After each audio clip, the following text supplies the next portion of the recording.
And here we go. Our final episode of Sports Scene for the fall semester. Oh boy, we've been off. What a last 2 weeks it's been for USC football. They're heading to Vegas, and we are going all in for our very final show. Hi everyone, I'm Will Camardella. I'm Bennett Patterson. I'm Michael Fiumefreddo. And I'm Chaz Messman. Last night, the College Football Playoff Committee released the final rankings before Selection Day on this upcoming Saturday. Georgia retained the top spot following their 37-14 victory over Georgia Tech. Michigan moves up to number 2 following a 45-23 victory over their arch rivals Ohio State. TCU comes in at number 3 after crushing Iowa State 62-14. And jumping into that final playoff spot are the USC Trojans, who are coming off a dominating 38-27 victory over Notre Dame. So guys, discussion here, really simple. Did the committee get it right with the 4 playoff teams? I don't want to give too much praise to the committee. I don't think they always get it right. I've been very critical over the course of the year, but it's kind of played itself out where they have to have the correct top 4 in there. There are only 5 teams left in the Power 5 that only have 1 or no losses. Your 3 undefeated teams get the top. Then with 1 loss, it's just USC versus Ohio State. USC is surging. Ohio State is reeling. It's an easy decision. I'm glad you brought up USC versus Ohio State because I was very happy to see the Pac-12 get the recognition they deserve. I would not have been shocked if Ohio State was at number 4 yesterday, but the committee, after the questionable decisions 2 weeks ago with the LSU ranking, it seems to me they decided to get it right this time around, and now it's just USC's spot to lose. That's all there is to it. I completely agree. I think the 4 most deserving teams are up there. I'm glad to see the Pac-12 recognition because the Pac-12 has been by far the deepest conference this year, in my opinion. And USC deserves that number 4 spot. I do bid you guys a question. If TCU loses in any sort of fashion, do they maintain a playoff position? Yes, they do, as long as they don't get blown out. They've already beat Kansas State this season. And the reality is, even if TCU does lose, the people behind it, Ohio State and Alabama, do not have the resume warranting a playoff team, especially Alabama. Who have they beaten?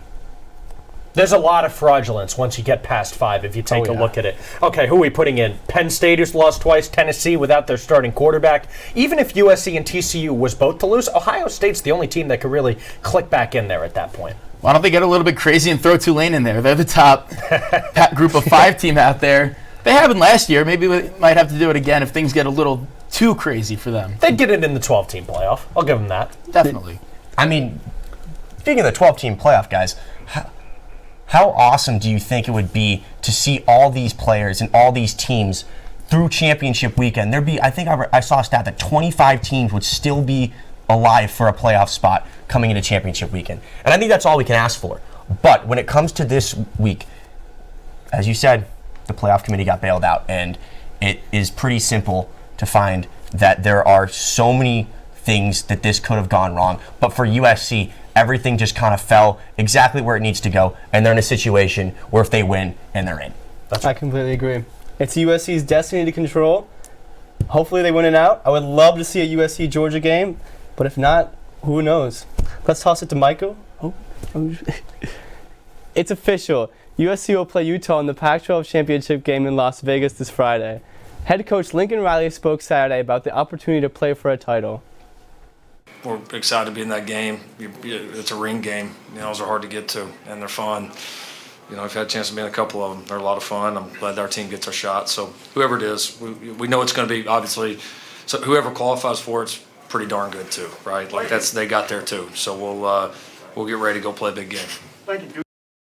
Vegas bettors are taking USC, but Utah head coach Kyle Whittingham has something to say about that, as he spoke about heading into the game as an underdog against a team that the Utes beat earlier on in the season. Let's take it to Michael with more on USC. Pretty much everyone's got them winning already and going to the playoffs, and Caleb winning the Heisman, and that's already kind of been talked about. So we love that role. We love the chip on our shoulder, the nobody giving us a chance, and we seem to thrive in that capacity and in that world. And so we'll see. As Friday gets nearer and the title begins to show on the horizon, the hype is only rising for a game that is sure to be a shootout in Sin City. Well, 3rd time's the charm, so let's actually pass it to Michael this time. That's right, Bennett. Utah had USC's number in Game 1, but here are my 3 keys to help the Trojans fight on to victory. And let's start off with spreading the ball around on offense, something the Trojans did really well their last time out. We all know Caleb Williams loves looking for Mario Williams and Jordan Addison, but when Utah keys in on those guys, who do you go to? You're going to see him hit Mario Williams here in the first half. This is when Utah's playing a zone defense. They ended up switching to man in the second half, and that's when things got a little bit out of hand. Here on that same drive, though, he does find Kyron Hudson, their wide receiver, and then their tight end, though, Josh Fallow, 2 touchdowns in this one. I didn't even know Lincoln Riley used the tight end. 9 different pass catchers caught from Caleb Williams in this game. They're going to need that depth up against Utah. And key number 2, who do they have to stop on defense? Defense is where things got a little bit shaky for the Trojans. 560 yards for the Utes. Almost half of those went to this guy right here, Dalton Kincaid. Did he catch that? Yep, he got the 1 foot in bounds.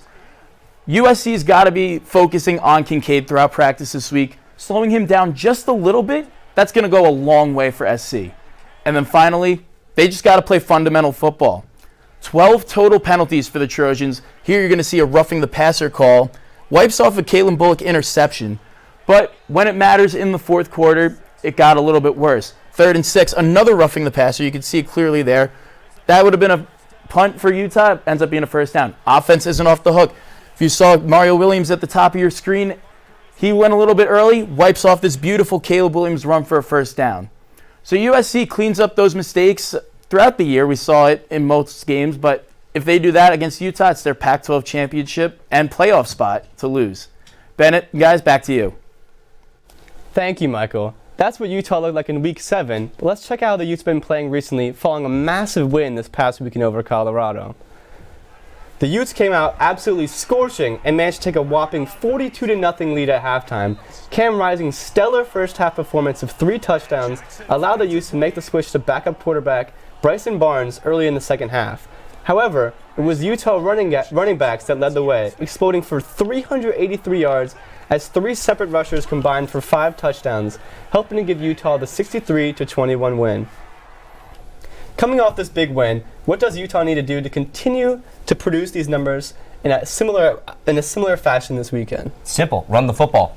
Kyle Whittingham in his press conference said earlier this week, we're going to run the football. That is our identity. Tavian Thomas is one of the best running backs in the Pac-12. He's produced on a consistent level. In the games where he's missed, Utah's had a couple other of guys who've been able to step up. A healthy Cam Rising is also huge for Utah. He missed a couple of games, was banged up earlier in the season, but coming into this matchup, he's ready to go. I don't think you can talk about Utah's running attack against USC without talking about what their quarterback is able to do. Go back to that game back in October. He scored 3 touchdowns on the drive, in the game, not to mention the 2-point conversion that actually gave Utah the win in that game. He's going to be a serious threat. USC has to figure out how to defend a running quarterback if they want to win.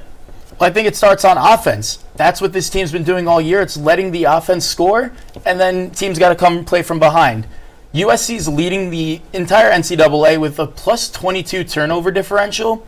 They only had 1 against Cam Rising in that last game. They scored a touchdown off of it, which is huge. However, he's got to turn the ball over more if USC wants a shot to win this game. We saw it against UCLA. We saw it at the end of that Notre Dame game. Let's see it again in the Pac-12 championship. And Michael, you mentioned the tight ends. USC has completely changed the way that they use the tight end position throughout this season. Early in the season, we saw them go out in 10 personnel. A lot later in the season, we've seen the likes of a Josh Fallow, Lake McCree, and we've seen a lot more 11 personnel. Utah, their defensive backs, especially the nickel back, is going to have to be able to take advantage and try and limit the mismatch that those tight ends are going to make for USC. I completely agree. I think this game is going to be an offensive shootout, and I think this game will be won on offense. I think if Cam Rising, that run attack, Dalton Kincaid come out hot like they did last time, I think it's going to be a very tough offense to stop. However, I think if Utah's able to come up with any sort of turnover production, I think it'd be a really tough day for USC. Does USC have the personnel to actually defend Kincaid? I mean, we can say all the time that they have to be better, but I don't think they have a guy who can match the size and ability that Kincaid brings to the offense. And if you want proof of that, look back to the Notre Dame game, what Michael Mayer was able to do. I know it wasn't a great day for Notre Dame offensively, but he was just a monster when they threw it to him, and he was just able to box out like a basketball player going down for a rebound. Can a USC cornerback find a way to counter that? I'm skeptical. No. Not at all. And even going back 2 weeks ago to the UCLA game, Michael Ezeki as well, the tight end for them, 3 touchdowns. Mayer had 2.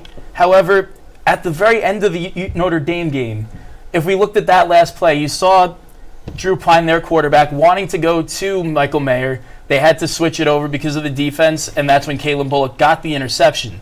So maybe there are some bright spots. Hopefully it comes at the right time for this Trojans team, but I think that's what they got to do. That's the only way they can stop them. One thing that can really help you stop a tight end, if you don't let him get to the ball. If you get to Cam Rising fast enough and you're able to get pressure on him, bring him down with the likes of a Tuli Tuipulotu, Nick Figueroa, Corey Foreman.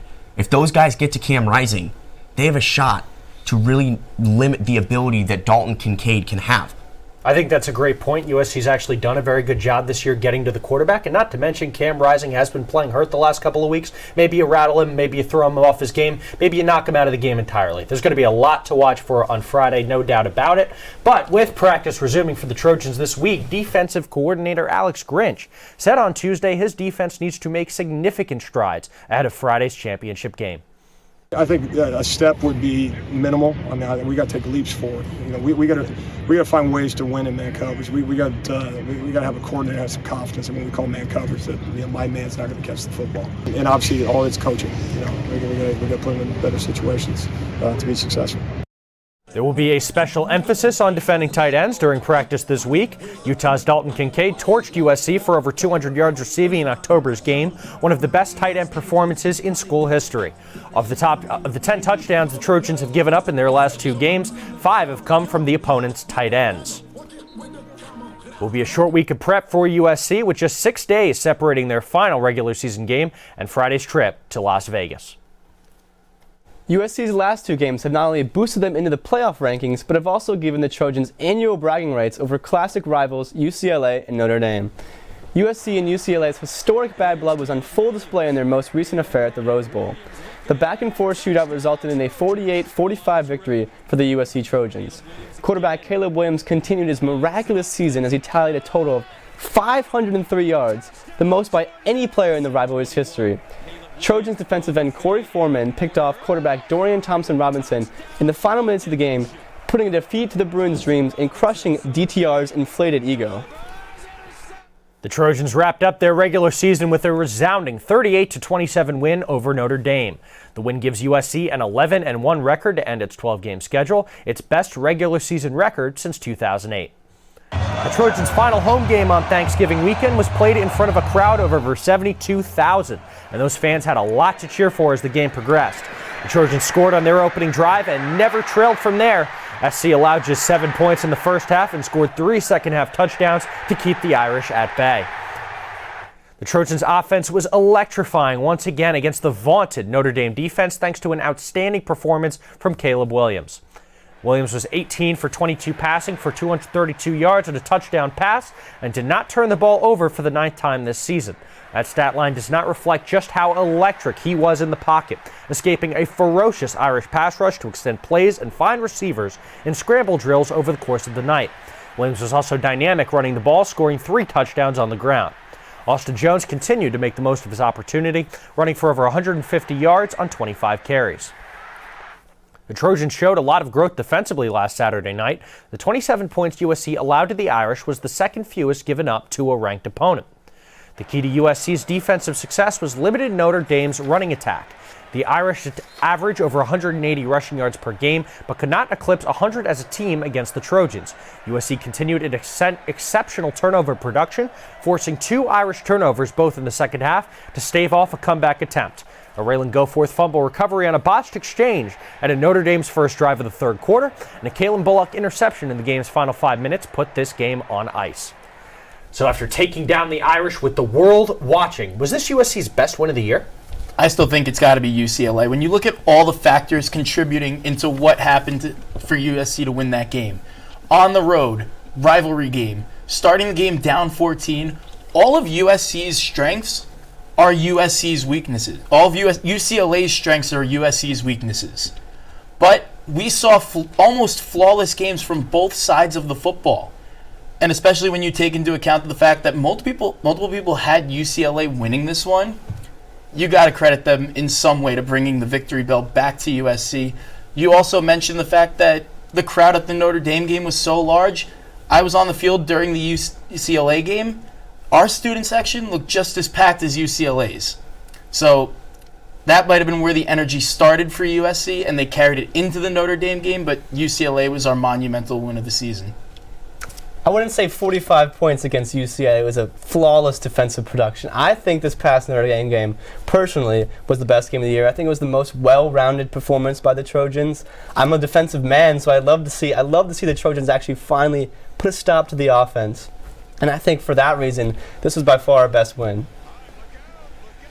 Yeah, and the one thing that really impressed me the most about this game was how physical USC was. This was the most physical and the most physically dominant performance that we've seen the Trojans do against a good top 25 opponent. When you mentioned the stat there, 90 rushing yards they held the Irish to, far below what they're used to. USC also rushed for 240 yards on their own. And a big part of that was Caleb Williams, who is now the runaway odds-on favorite to win the Heisman Trophy, according to almost all Caesar Sportsbooks, MGM, whatever you want, it's Caleb Williams. You have to basically bet like $2,000 to get a chance to win 100. I honestly struck it because a bunch of my teammates were saying do it. I normally don't. After I score, I normally just kind of don't do anything. And so they told me to do it, and they kept saying it, so I just ended up doing it in the moment.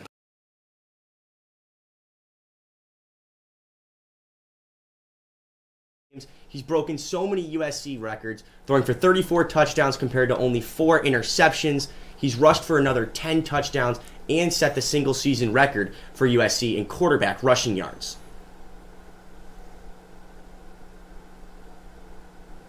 Extremely well for a while, but now Caleb going forward. He's also rushed for a USC. He's completed 65.8% of his passes, throwing for over 3,700 yards and 34 touchdowns compared to 3 interceptions. He's also rushed for a USC quarterback record, 352 yards and 10 scores. He now holds the single-season record for USC touchdowns with 44, passing Matt Barkley and Cody Kessler, who both had 41. Against UCLA, his 503 total yards was the most in the history of the rivalry, and his season-long performance has effectively knocked out C.J. Stroud and Max Duggan out of the Heisman race. Now, even if USC does lose to Utah this weekend, do any other candidates have a shot to hoist that trophy? No, because the trophy for the best player in football is going to go to the best player in football. We always talk about Heisman moments. Look at what Caleb Williams does every single Saturday. Checking out some of the game tape from last week, it looked like he had grease on him or baby oil or something. They couldn't take him down. Plus, you factor in all the times he's thrown for over 5 touchdowns. The fact that he rushed for 3 touchdowns against Notre Dame, which nobody's done in 25 years. It's his award. They don't even have to wait till December 10th to announce it. Just give him the award now. Yeah, unless he throws up an absolute clunker against Utah, I don't think they need to win the game for him to get that award. I mean, you mentioned what an overwhelming favorite he is, at least in the betting markets, but you just take a look. I mean, this is an award that is in a lot of ways about perception, and Caleb Williams is surging at exactly the right time. A lot of eyeballs on the last 2 games for USC, and his stat lines have been dominant. His play has been electrifying. He's a player people want to watch, and you look at the other candidates, a guy like C.J. Stroud for Ohio State, who gets his doors blown off at home against Michigan and then says after the game it doesn't define the team. Okay. On the other hand, Michigan, their running back Blake Corum's had a great season, but dealing with injuries down the stretch, he hasn't been able to put a stamp on his season, and Hendon Hooker for Tennessee's hurt. Who else is getting this award? So pretty much no one else is winning this award. C.J. Stroud isn't even the best player on his own offense. That's Marvin Harrison Jr. And it's not just the media and the fans that have praised Caleb Williams. A lot of the Pac-12 coaches that he's faced and coaches of Notre Dame that he's played have had a lot of really good things to say about Caleb and just how effective he is as a dual threat. I think it's that combination of that, he's that rare dual threat guy that can beat you with both his legs and his arm. As far as a true QB, nobody harder to sack than that guy. He keeps the plays alive. He extends the plays. He keeps his eyes downfield incredibly well during the scrambles. We told our guys he's going to spin and work upfield. He's elusive, man, and he's got huge legs. He's like a running back there at times, but he's got an arm of a great quarterback. He's really difficult to bring down, and he's a special player. You guys might think I'm a little bit nuts, but I said this after the Fresno State game. Caleb Williams was a Heisman contender. This is before he was even considered a long shot to win the award.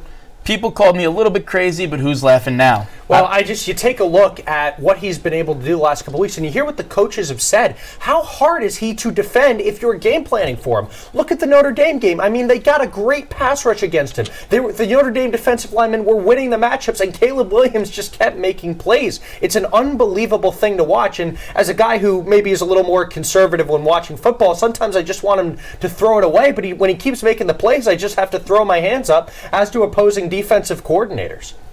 Yeah, and we're going to get that chance to see him make his Heisman case one last time 2 days from now in Sin City. The casinos are going to be open for Trojans versus Utes, so let's check out some of the odds for Friday's game. Unlike in October, USC is actually the favorite in this one. Trojans come into this game as 3-point favorites per MGM Sportsbook. Not confident betting on the winner, the over-under for this game is set at 67 total points. And guys, let's wrap up this show giving our fans that are traveling to Vegas for this game some advice and predictions on what we think is going to happen. We know a lot of USC fans watch this show, so let me offer you a scenario if you're heading to Vegas this weekend. You're there, you want to take advantage of the fact that you can bet on the game, and you know that USC scores a lot of points, and they give up a lot of points. So you want to take the over, but you don't want to root for Utah to score. I have your solution. A prop bet, USC over 34.5 total points. How often this year has USC not been able to eclipse the 35 mark? It hasn't happened basically at all. This is a great bet if you want to root for points, but you don't want to root for Utah. I think another great bet is the USC money line and spread. I think USC comes out electric. I do not see them losing this game. It's a revenge game. They have everything to win. It's their season. I think they win by double digits, so I would lock in this spread if I was betting. Yeah, I mean, I'm kind of on the same wavelength with that. This is going to be a game where USC comes in with a fire attached to them. They lost to the same team. They have a chance to play with much higher stakes if we're sticking with the Vegas theme. But I'm going to go with the final score prediction of 45-34. I think we could wrap it up there because I don't think you want to be taking any betting advice from Chaz over here the way he's been making picks all year. Would a degenerate or a terrible gambler have these by chance? I'm going all in on USC -3. Caleb Williams is playing more confident than any player that we have seen in college football since Joe Burrow and Kyler Murray. Also, hammer USA moneyline against the Netherlands on Saturday the next day. Big shout out to our producer, Allie Anthony, who's killed it all semester. And for everyone at Sports Scene, have a good one and enjoy the games this weekend.